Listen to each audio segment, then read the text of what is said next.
So after weeks, well, like 2 months maybe, of working on the outside of the bus, now we get to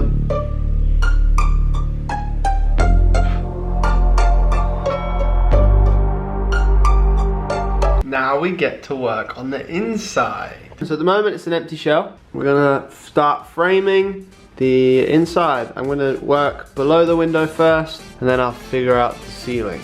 Here's all the wood we got. We got 2x2s and then a few 2x4s. The 2x2s will go along here, just above this doobie what's-it, something like that. Then we'll put another 2x2 all the way up here, 2x4 just along the window, and then I'll figure out the back bit and the front bit. Let's give it a go.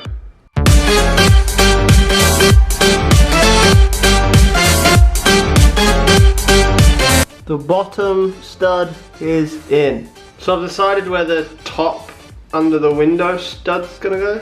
I'm gonna put a stud right up to this crevice, this gap. That means I've got to cut off these bits, which were the side panels. So I'm gonna cut these off now. Surprise, surprise, I'm changing the angle grinding wheel.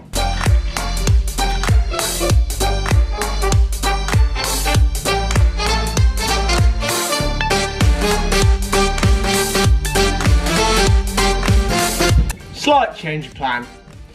I'm just gonna hit them and bend them out of the way instead. Get them as flat as I can.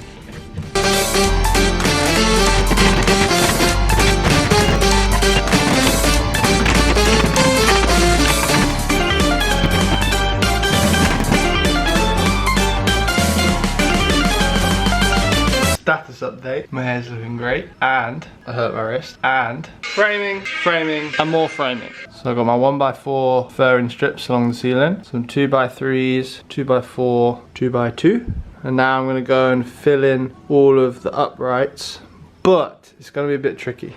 So for instance, every steel upright that I welded in from the roof rails, I bolted top and bottom. So the plan is to get a bit of wood, hit it, so then it will leave indents where these two bolts are, and then I'll be able to drill a little hole so the wood will sit flush against the steel support and not just hit the bolts. Let me show you. I've cut my piece to 29 inches, which will leave me an 1.5 inch gap here so I can run all my wires on this little channel. So now I'm gonna set this in place. As you can see, there's a bolt there and a bolt there, which won't allow the 2x2 to sit flush against the steel. So I'm gonna hammer the wood to get an indent from that bolt, and then I'm gonna cut a notch out for the bolt.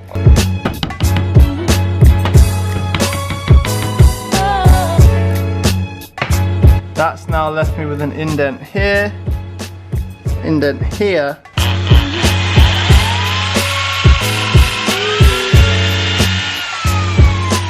So now I've got a nice little notch.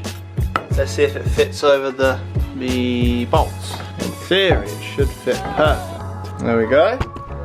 And now it sits flush against the steel, and then I'll just drill it in with the good old tech screws.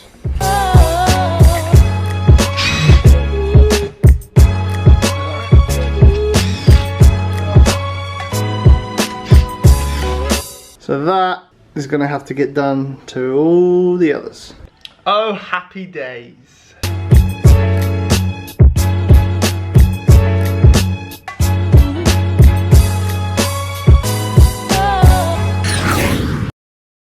Look, that ain't coming out.